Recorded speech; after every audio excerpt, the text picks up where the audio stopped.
Modi guarantee আসলে 420, ছুলেই 440 volt. কল্যাণীর সভায় কটাক্ষ মমতার।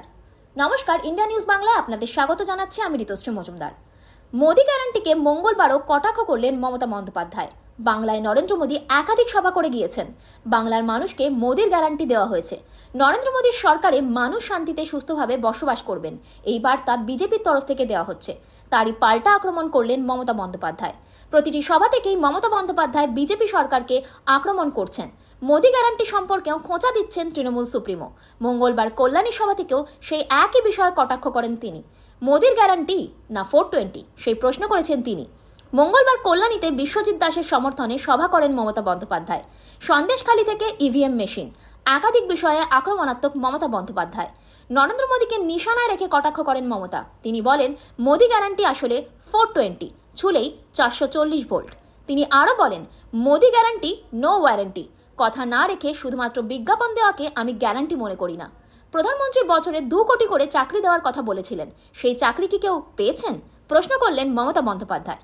সাধারণ মানুষের ব্যাংক অ্যাকাউন্টে 15 লক্ষ টাকা করে দেওয়ার কথা বলেছিলেন নরেন্দ্র মোদী, সেই টাকাও কি কেউ পেয়েছেন? প্রশ্ন করলেন তৃণমূল নেত্রী। মমতা বলেন, মোদি যাক দেশ থাক, মোদি যাক মনুষ্যত্ব থাক। বনগাঁ লোকসভা কেন্দ্রে মতুয়া ভোট ব্যাংক অত্যন্ত বেশি। তৃণমূল ও বিজেপি দুই দলই এবার মতুয়া ভোট ব্যাংক নিজেদের দিকে রাখতে মরিয়া। মমতা বন্দ্যোপাধ্যায় এদিন বলেন, ইলেকশন আসলেই সিএএ এনআরসির কথা মনে পড়ে, কারণ মতুয়া ভোট চাই। মোদী সরকারকে কটাক্ষ করে মমতা বন্দ্যোপাধ্যায় বলেন, বিনা পয়সায় গ্যাস দেব বলেছিল, দিয়েছে? গ্যাসের থেকে বড় গ্যাস পেলুন। ইন্ডিয়া নিউজ বাংলার সাথে যুক্ত থাকুন আর দেখতে থাকুন বিশেষ বিশেষ খবর। ধন ধান্যে পুষ্পে ভরা আমাদেরই বসুন্ধরা। আমরা বলি, মিলেছি আজ মায়ের ডাকে। মাটি আমার মনের ফসল, মাটি আমার ভোর। মাটির মাঝেই বেদ বেদান্ত বাইবেল ত্রিপিটক, মাটির মাঝেই কোরআন পুরাণ, শিখে যাও যত সব। মতুয়াদের প্রতি যদি এত ভালোবাসা, তাহলে কেন নিঃশর্ত দিচ্ছেন না অধিকার? কেন আপনি এম্পাওয়ারমেন্ট গ্রুপ করেছেন? এখানকার প্রার্থী তিনি তার ছেলেকে দিয়ে উল্টো ছবিটা কেন দিলেন? ঈশ্বরচন্দ্র বিদ্যাসাগরের মূর্তি ভেঙে দিতে হয় আর রবীন্দ্রনাথ ঠাকুরের ছবিটা উল্টে দিতে হয়? সাহস যদি থাকে তাহলে মানুষকে দাঁড়িয়ে বলো, ট্রুট কেন বন্ধ করলে? 15 লক্ষ টাকা কেন দিলে না? 10 কোটি লোকের চাকরি কেন দিলে না?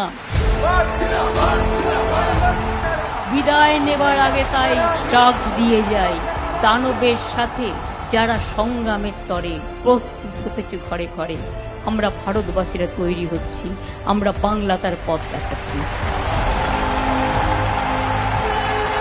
এই লড়াইয়ে যাবার আগে মায়েদের একটু উদ্ধরি, মায়েদের একটু দোয়া, ভাইদের একটু হাততালি।